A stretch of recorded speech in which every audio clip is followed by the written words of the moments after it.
Today, we're diving deep into the world of finance. We're going to pull back the curtain on the invisible set of rules that honestly keeps the whole system from falling apart. We're talking about the accountant's code of ethics. So let's just jump right in with a huge question. I mean, really think about this.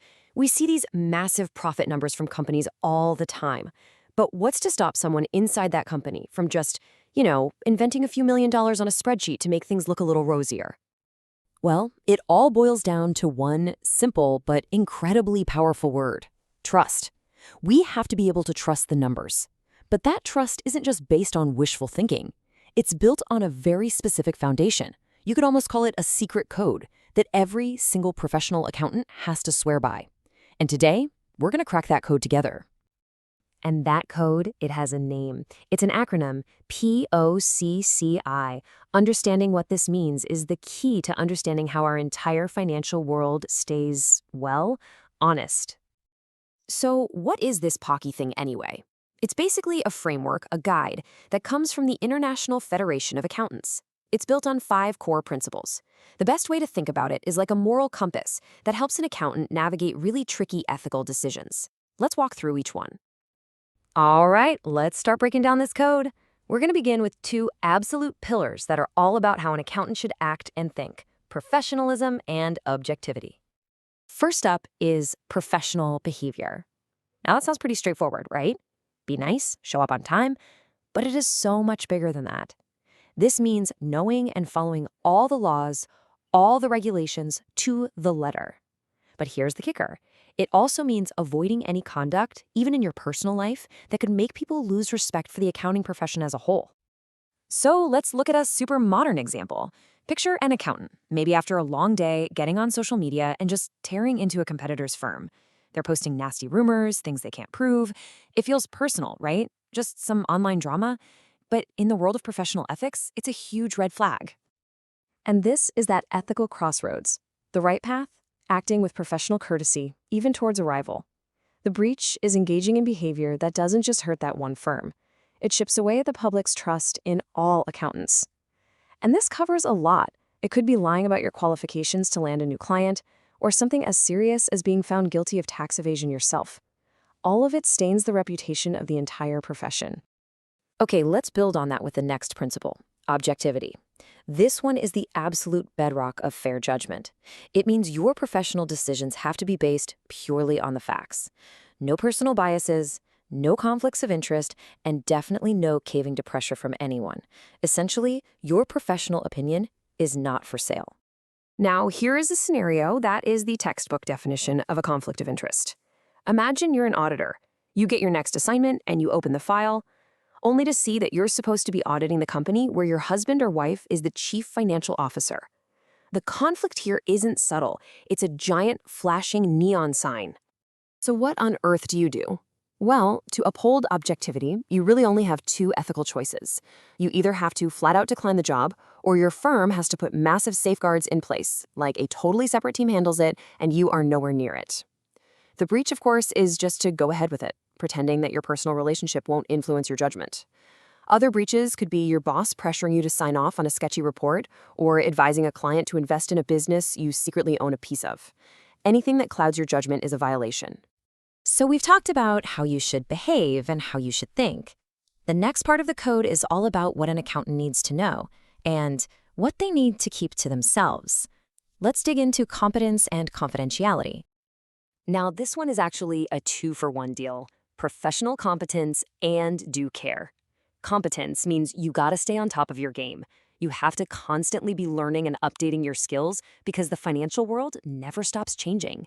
And then due care is the action part. It means you have to be careful and thorough in your work, following all the established standards, no cutting corners. Let's see how this plays out.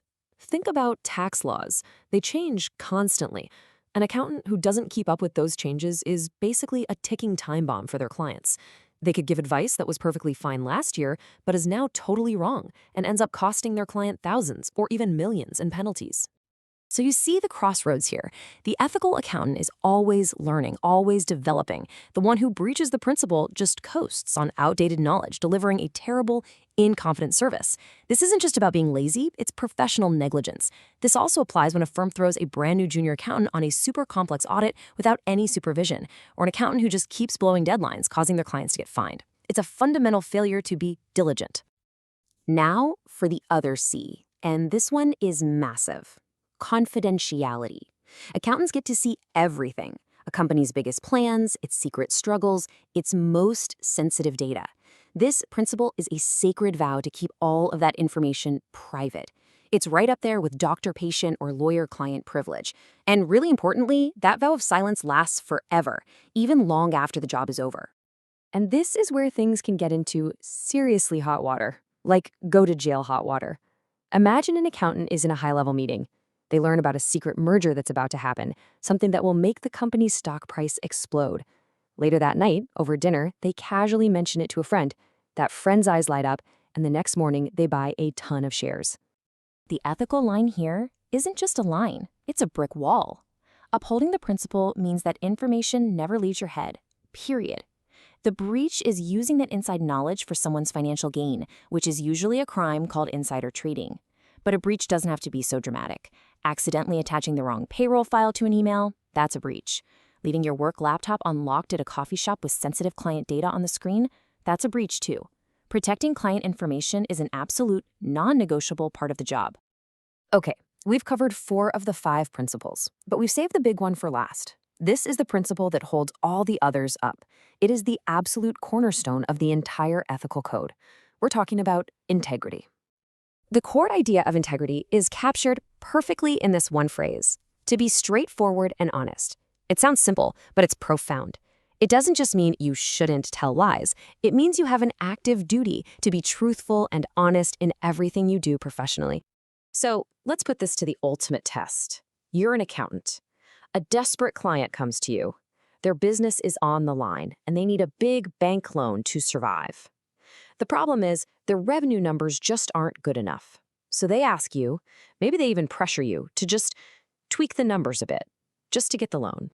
This is it, the moment of truth. An accountant with integrity refuses, full stop. They cannot and will not attach their name to information they know is false. The breach is caving to that pressure, to knowingly take part in a fraud.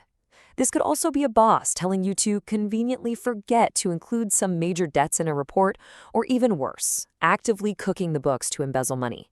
These aren't just bending the rules. They're a direct assault on the concept of truth itself. So there you have it. That's the code. POCCI: professionalism, objectivity, competence, confidentiality, and integrity. But let's step back for a second. Why should any of us who aren't accountants care about this? Because these 5 principles aren't just a random list of rules. Think of them as the 5 massive pillars holding up the entire roof of our financial system. They're the pillars of trust. And if you take away even one of them, the whole structure starts to wobble and crack. At the end of the day, this code is the quiet reason you can put money into your retirement account and have some faith that it's real. It's why a bank feels confident enough to give someone a loan for a new house. It's why governments can function. This code is the system working behind the scenes to make sure the numbers we all depend on, as investors, as employees, as citizens, are as true and as fair as they can possibly be. So that brings us to a final thought to leave you with. If the people who guard our numbers need such a strict and powerful code to maintain trust, what about the rest of us? No matter what you do for a living, what's your code? What are the core principles that guide your professional integrity every single day?